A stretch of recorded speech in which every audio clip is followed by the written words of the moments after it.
In a rapidly escalating moment that has sent shockwaves across global security circles, tensions in the Middle East surged once again when Houthi forces launched what analysts are calling a bold and dangerous attempt to strike both Israeli territory and United States naval assets in the region, a move that many experts believe could have triggered a far wider conflict had it not been for what happened next.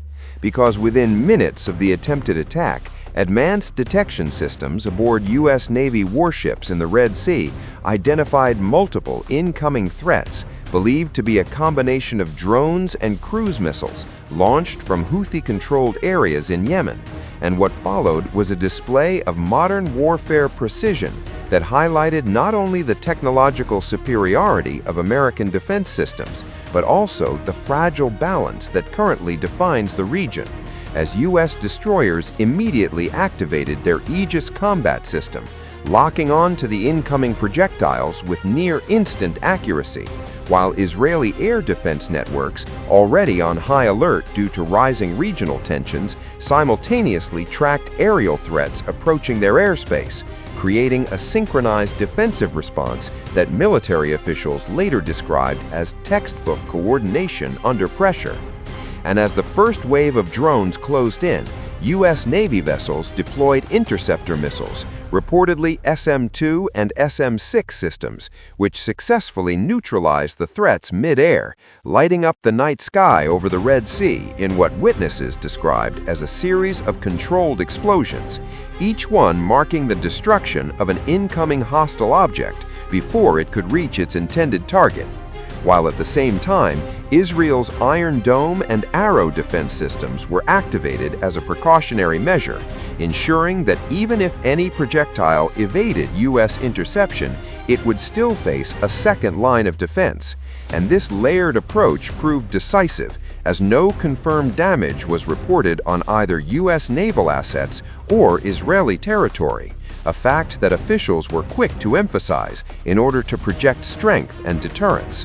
But behind the scenes, intelligence analysts began piecing together the broader implications of the attack, suggesting that the Houthis may have been testing response times, probing defensive weaknesses, or attempting to send a political message aligned with larger regional dynamics involving Iran and ongoing conflicts in Gaza and beyond. And while the Houthis publicly claimed responsibility, framing the attack as part of their support for Palestinian causes, U.S. defense officials were more cautious in their statements, pointing to the increasing sophistication of the weapons used, which they argue indicates external support and advanced training, raising serious concerns about the potential for future attacks of even greater scale and complexity. And as news of the failed strike spread across international media, reactions poured in from world leaders, with Washington reaffirming its commitment to protecting its forces and allies in the region, warning that any threat to American personnel would be met with decisive action, while Israeli officials echoed similar sentiments, emphasizing their readiness to respond to any aggression with overwhelming force. And meanwhile, commercial shipping routes in the Red Sea, already under strain due to previous Houthi activities, faced renewed uncertainty, prompting some companies to reconsider transit plans and increasing fears of disruptions to global trade, particularly in energy markets, where even minor instability can lead to significant price fluctuations. And analysts noted that this incident underscores a growing trend where non-state actors are increasingly capable of challenging major military powers using asymmetric tactics, forcing nations like the United States to remain constantly vigilant and prepared for rapid escalation. And as Pentagon briefings continued into the night, officials revealed that this was not the first such attempt in recent weeks, hinting at a pattern of aggression that could signal a broader strategy rather than isolated incidents. And this raises critical questions about what comes next, because while the immediate threat was successfully neutralized, the underlying tensions remain unresolved. And if anything, this confrontation may serve as a precursor to more direct engagements in the future, especially if diplomatic efforts fail to de-escalate the situation. And as Americans wake up to headlines about another near conflict in the Middle East, the reality becomes increasingly clear that the region remains a flashpoint with global consequences, where a single miscalculation could draw in multiple nations and reshape the geopolitical landscape overnight. And for now, the message from the United States is unmistakable.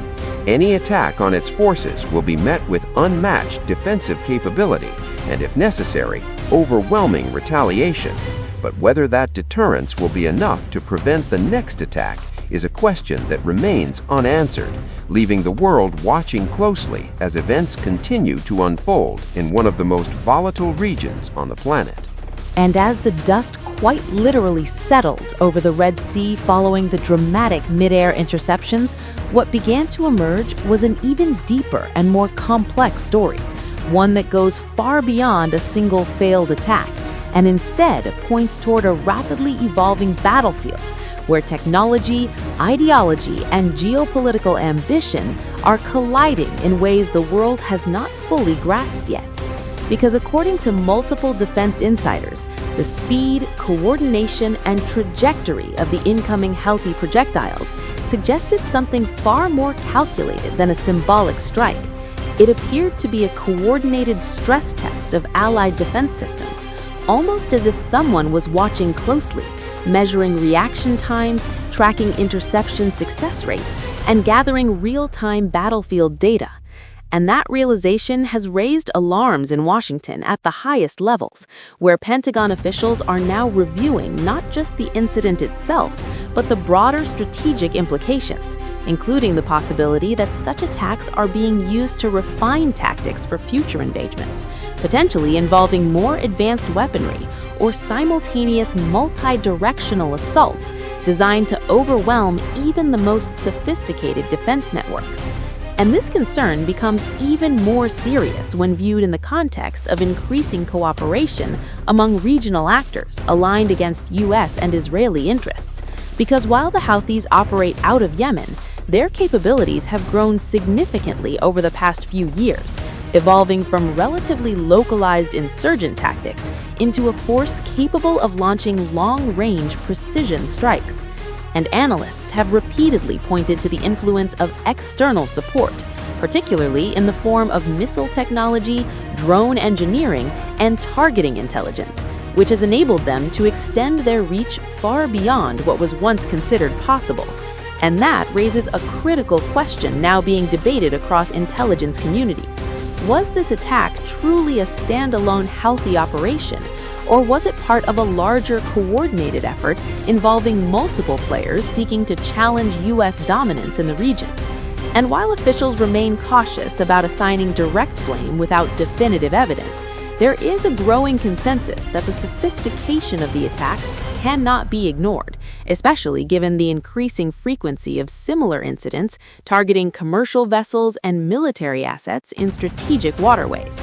And speaking of waterways, the Red Sea itself has become an increasingly contested zone, not just militarily, but economically, because it serves as a vital artery for global trade, connecting the Mediterranean through the Suez Canal to the Indian Ocean.